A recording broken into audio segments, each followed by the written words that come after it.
Sanibonani molweni ndanamkela ku-SATV ngesiXhosa.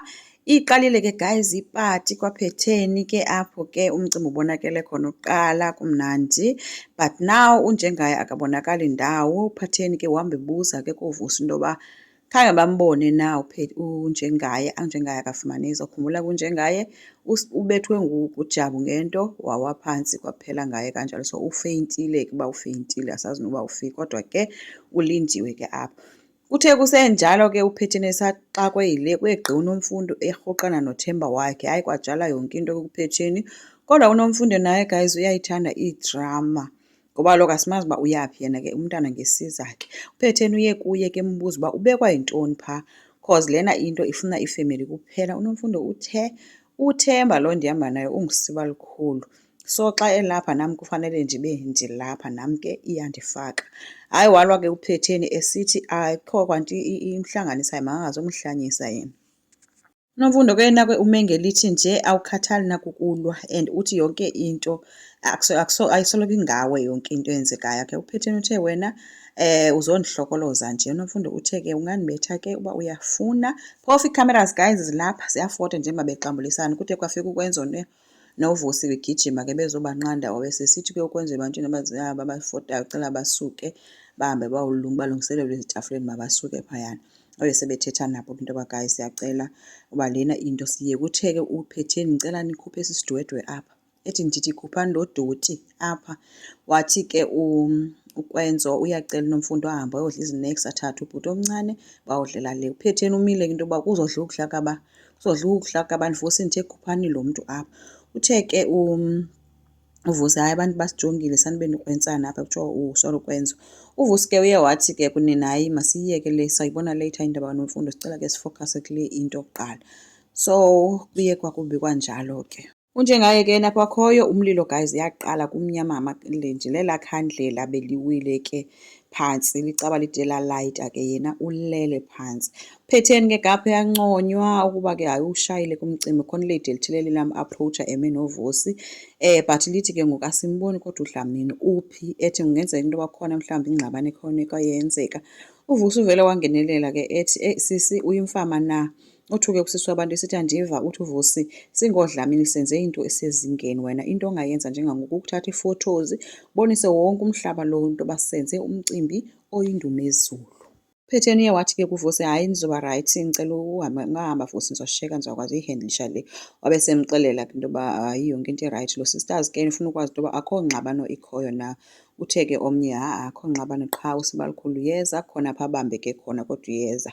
So wamshiya ke usisters eme kuloo ndawo wathi waqhubeka nokuthatha ifowuni efowunela ke uDlamini emxelela into yoba kulindwe yena phaa but naw akafumaneki unjengaye. Kuthe kusenjalo kwavele kwabonakala uSibongile efike ehamba nozama ke mhle ke usisi. Lapho ke wachazeka ke ukwenza ethetha yedwa ethi ingeniso entle egqame kakhulu kunazo zonke. uPhetheni ubonakala edikiwe ke kubona uSibongile ke because naye akamfuni ufana nje noNomfundo, kodwa akho nto angayenza. uSibongile akasebenzeli siba likhulu usebenza noJabu kuleya Gen X yakhe, so unyanzelekile uSibongile abe khona kule pati.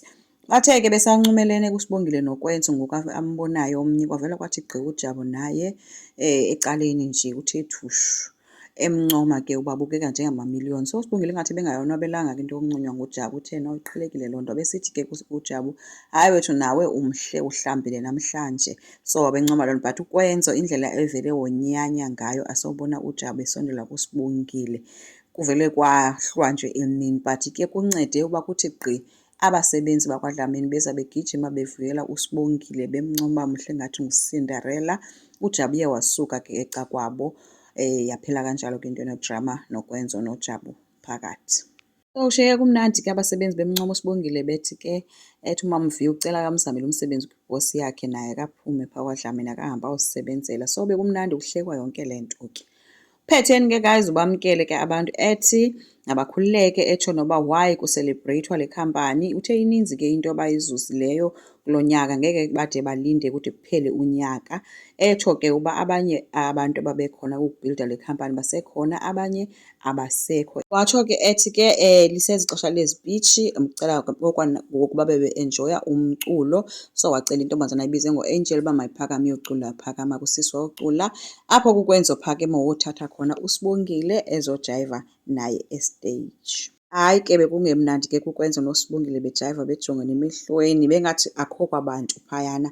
Kanti lonke elo xesha guys uNomalanga ukwi-restaurant ethile uyibukele etivini yonke le nto eyenzekayo. Wonyanya ke naye sithi cela kuweyitha wakhona atshintshe i-channel, kwathiwa no sisi asivumelekanga ukwenza loo nto.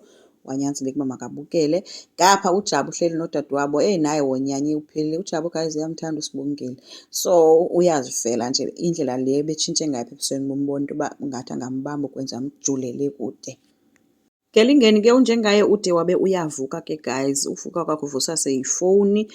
Wabe sikhwaza ku-help ke, uthe xa ebamba ke naloo fowuni umntu ongapha efowunini akamva nakakuhle, qha uthi nje abantu balindile apha. Wabe sephakama ke ezama ukudidizela ke kunzima caba urhaxiwe ngumsi, ekhwaza eme emnyango bacela uvulelwa, asazi ke uba ude wabe uvulelwa ngubani ke. UVusi ke uthe esaqala kwenza i-speech ke ethi uzothetha ngayo yonke into ke kwavele kwaphakama ke uJabu ethi ucela ukumenzela i-presentation.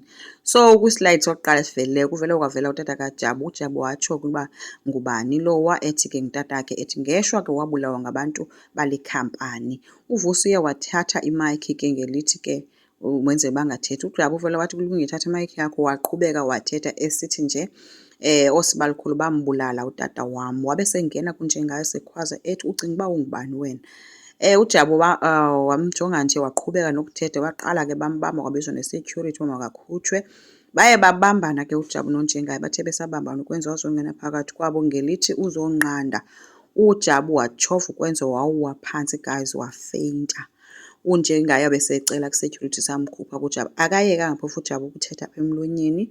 Kwabe kuphelile kanjalo ukwenza ke bamele phezu kwakhe. uSibongile uyakhwazwa uba makavuke ukwenza ucwaka. uPhetheni unestress uyashawutisa uthi mabamnike ispace, kufowunelwe nditsho i-ambulance. So guys kubi ke kunjalo, asazi ke uba izawuzala komoni na. Enkosi, ngicela siqhubeke subscribe, silike, singakhomenta futhi. Bye.